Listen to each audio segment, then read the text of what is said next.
নতুন রাজনৈতিক দল জাতীয় নাগরিক পার্টির এনসিপি আত্মপ্রকাশ অনুষ্ঠানে সরকারি গাড়ি বরাদ্দে অন্তর্বর্তী সরকারের ভূমিকা অস্বীকার করেছেন প্রধান উপদেষ্টার প্রেস সচিব শফিকুল আলম। শনিবার ১ মার্চ বিকেলে ফরেন সার্ভিস একাডেমিতে এক সংবাদ সম্মেলনে সাংবাদিকদের প্রশ্নের জবাবে তিনি একথা বলেন। এর আগে গতকাল শুক্রবার ২৮ ফেব্রুয়ারি জুলাই গণঅভ্যুত্থানে নেতৃত্ব দেওয়া ছাত্র নেতৃত্বের নতুন রাজনৈতিক দল জাতীয় নাগরিক পার্টির এনসিপি আত্মপ্রকাশ ঘটে। তবে অভিযোগ উঠেছে, রাজধানীর মানিক মিয়া অ্যাভিনিউয়ের ওই অনুষ্ঠানে যোগ দিতে পিরোজপুর জেলা প্রশাসকের কার্যালয় থেকে ৫টি বাস রিকোয়েজিশন দেওয়া হয়েছে। ধুলো, ময়লা ও ক্ষতিকর ধূলিকণা থেকে নিমিষেই মুক্তি দেয় চৌধুরী এয়ার পিউরিফায়ার। এর শক্তিশালী সাকশন ঘরের কোনায় কোনায় লুকিয়ে থাকা সকল ধুলা টেনে ফিল্টার করে এবং বের করে আনে নির্মল ও স্বাস্থ্যকর হাওয়া।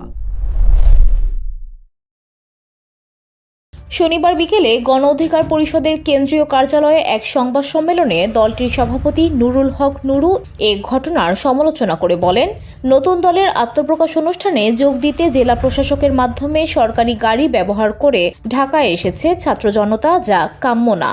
তবে নুরুল হকের এ অভিযোগের বিষয়ে দৃষ্টি আকর্ষণ করলে প্রধান উপদেষ্টার প্রেস সচিব শফিকুল আলম বলেন, পিরোজপুরের ডিসি অফিস দ্বারা ৫টি বাস রিকোয়েজিশনে অন্তর্বর্তী সরকারের কোনো ভূমিকা নেই।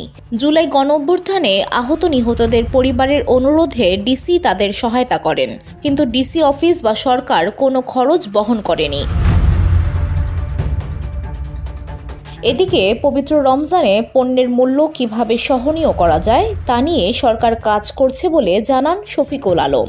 তিনি বলেন, আগের রোজা থেকে এবারের নিত্যপণ্যের মূল্য কম। পুরো রোজায় খাদ্যপণ্যের দাম কিভাবে সহনীয় রাখা যায় সেটি অন্তর্বর্তীকালীন সরকারের লক্ষ্য।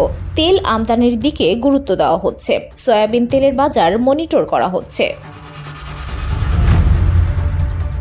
নির্বাচনকে কেন্দ্র করে লেভেল প্লেয়িং ফিল্ড নিশ্চিতে কাজ চলছে জানিয়ে তিনি বলেন, নির্বাচনকে কেন্দ্র করে সব রাজনৈতিক দলের জন্য লেভেল প্লেয়িং ফিল্ড নিশ্চিত করা হচ্ছে। নির্বাচনের রোড ম্যাপ দেওয়া হচ্ছে, কিন্তু বিএনপি তারিখ চাইছে। স্বল্প সংস্কারের পর আগামী ডিসেম্বরেই নির্বাচন সম্ভব, সে কথা আগেই বলা হয়েছে। এ সময় প্রধান উপদেষ্টার উপপ্রেস সচিব আবুল কালাম আজাদ মজুমদার বলেন, পাবনার গণডাকাতির ঘটনাকে অতিরঞ্জিত করে প্রচার করেছে অনেক গণমাধ্যম। ৫টি পরিবহনে ডাকাতি হয়েছে। ১০ মিনিটে স্থানীয় পুলিশ ঘটনাস্থলে যায়।